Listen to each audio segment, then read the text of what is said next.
রক্তের কোনো সম্পর্ক নেই, তবুও অজানা এক মানুষের মৃত্যুর খবর শুনে হৃদয়টা এমনভাবে ভেঙে পড়েছে।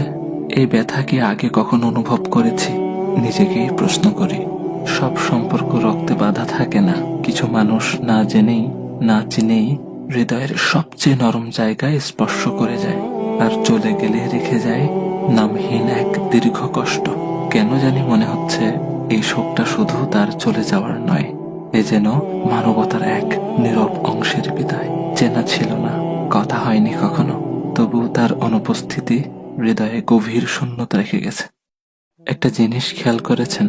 আমার ভাই ওসমান হাদিকে গুলি করা হলো জুমার নামাজের পর, আর তিনি তার রবের ডাকে সাড়া দিয়ে চলে গেলেন জুমার রাতে। আহ, কত সৌভাগ্যের মৃত্যু!